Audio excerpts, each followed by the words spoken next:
নমস্কার, কেমন আছেন সবাই? চলে এসেছি আরও একটা নতুন ব্লগ নিয়ে। আজকে আর ইন্ট্রোটা দিলাম না। আর এইদিকে সহেলি চলে এসেছে, আমিও একদম রেডি। এবার দুজন মিলে যাচ্ছি কোথায়? চলুন রাস্তায় যেতে যেতে আপনাদের বলি। এখন আমরা দুজন মিলে যাচ্ছি মেলাতে। আর চলুন আপনাদেরকেও সঙ্গে নিয়ে যাই। আমি যাচ্ছি আমার বান্ধবীর সাথে, এই যে বোন গেছিল বোনের বান্ধবীর সাথে। তো ওরা ফিরে এসে আমরা আবার যাচ্ছি দেখে আবার বোন বায়না করছিল আমাদের সাথে যাওয়ার জন্য। ওকে নিয়ে গেলাম না, কারণ ওর বিকেলে পড়া আছে তাই। কারণ ও তো ঘুরে এসেছে, আর গিয়েই বা কী করবে। যাই হোক, দুজন মিলে হাতে ঝোলা নিয়ে চললাম মেলার দিকে। চলুন তাহলে আপনাদেরকে সঙ্গে নিয়ে আর আমি আর আমার বান্ধবী যাই মেলার দিকে। আজ হচ্ছে মাঘ মাসের 1 তারিখ। তো পৌষ সংক্রান্তির পরের দিন প্রতি বছরই আমাদের এখানে এই মেলাটা হয়। আর এই যে এখানে মা মনসার মন্দির রয়েছে, একটা বেদি করা রয়েছে, ওখানে হচ্ছে পুজো। আর এইদিকে হচ্ছে মা মনসার যাত্রাপালা। তো এই পুজোটাকেই কেন্দ্র করে এই মেলাটা হয়। আর নদীর যে বাঁধ রয়েছে আমাদের এখানে, নদীর বাঁধের একদিকে রয়েছে এই মন্দিরটা, আর তার অপর দিকে রয়েছে একটা বিশাল বড় মাঠ, সেখানে বসে মেলা। এই যে উঁচুতে বাঁধটা দেখা যাচ্ছে, ওই বাঁধটা থেকে নেমেই এখানে মন্দির। আর এইদিকে এই যে দেখা যাচ্ছে বড় বিশাল বড় মাঠটা, এখানে হয় মেলা। তো মেলাটা যে খুব বিশাল বড় হয় সেটাও বলবো না, ছোটোখাটোই মেলা। মানে পাড়ার সবাই, এখানকার গ্রামের সবাই মিলেই এখানে দোকান দেয়। আমি এই মেলায় যে কবে এসেছিলাম তখন মনে হয় ছোট ছিলাম, এসেছিলাম। তারপর থেকে একবারও আসিনি।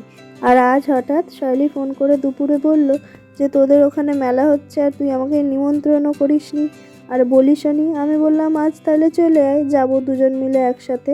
যে আসবো সেটা তো ঠিকও ছিল না, তো আসলো বলে আমারও মেলাতে ঘোরা হয়ে গেল। আর এই যে আমাদের এখানকার দামোদর নদ, আর এর পাশেই রয়েছে এর মাঠটা, এই মাঠটাতেই হচ্ছে মেলা। আর দেখুন কত বাচ্চাদের খেলনা রয়েছে, চলুন আপনাদের ঘুরিয়ে ঘুরিয়ে দেখাই। আর এই যে এখানের এই খেলনাগুলো দেখে একদম ছোটোবেলার কথা মনে পড়ে গেল, জানেন তো। এই রকম খেলনা যেখানেই যেতাম আর সেখান থেকেই কিনে আনতাম।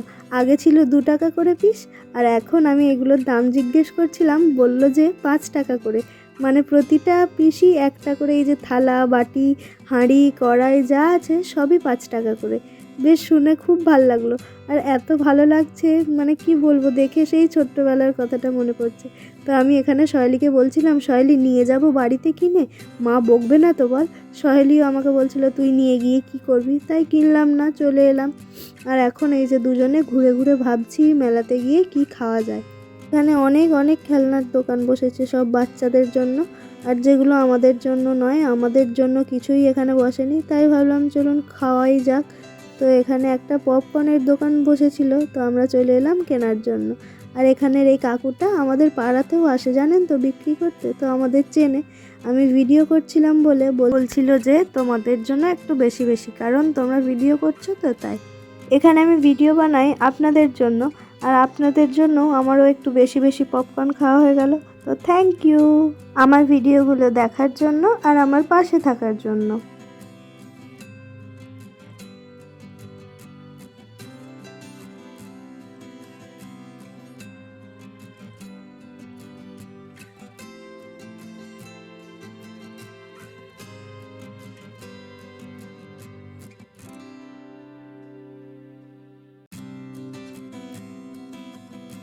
দুপুরের এই পড়ন্ত রোদ, আর আমরা পপকর্ন নিয়ে চলে এসেছি নদীর এই ধারটাতে একদম।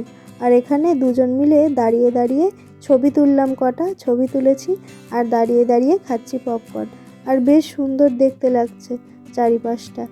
ওই যে নদীর ওই পাড়টা দেখা যাচ্ছে, ওই পাশেও অনেক সবজি, অনেক ফুল গাছ, অনেক কিছু চাষ হয়। আমাদের পপকর্ন খাওয়া শেষ হয়ে গেছে, আরও কিছু তো খেতে হবে, কারণ মেলায় এসে তো একটা খেয়ে কিছু বাড়ি চলে যাওয়া যায় না।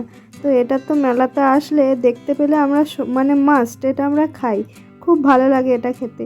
এটা আমরা বলি ঘটি গরম। বেশ টেস্টি হয়, ঝুরি ভাজা দিয়ে বানায়, একটু গাজর, একটু শসা কুচি, একটু আচার, একটু লঙ্কা, বেশ ভালো খেতে হয় কিন্তু এটা।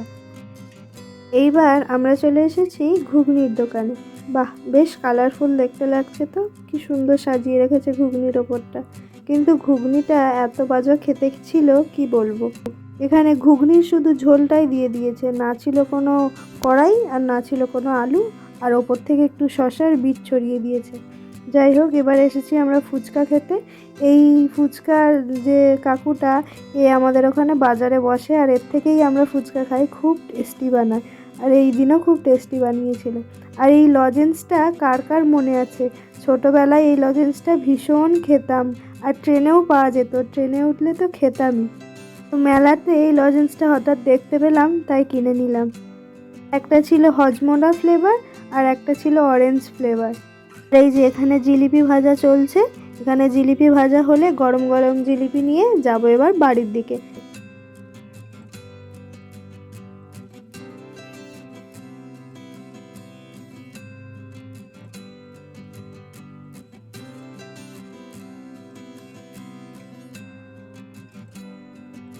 এই যে সন্ধে সন্ধে হয়ে এসেছে, এইবার আমরা যাচ্ছি বাড়ির দিকে। আমরা দুপুরে এসেছিলাম এখানে, বেশ তখন ফাঁকা ফাঁকা ছিল, আর এখন কত লোক, মাঠে পুরো লোকজন ভর্তি। যাই হোক, আমাদের এখন ভিড় দেখে লাভ নেই, আমাদের এখন বাড়ি যাওয়ার পালা। আমরা দুজনে জিলিপি নিয়ে আর এখন যাচ্ছি বাড়ির দিকে। তো আজ ভিডিওটা আমার এতটুকুই। ভালো লাগলে অবশ্যই একটা লাইক করবেন, কমেন্ট করবেন এবং শেয়ার করবেন। আরও নিত্য নতুন ভিডিও দেখতে হলে অবশ্যই আমার চ্যানেলটি সাবস্ক্রাইব করে দেবেন। দেখা হচ্ছে আর একটি নতুন ভিডিওতে। ততদিনের জন্য ভালো থাকবেন, সুস্থ থাকবেন। আজ তাহলে আসি, টাটা।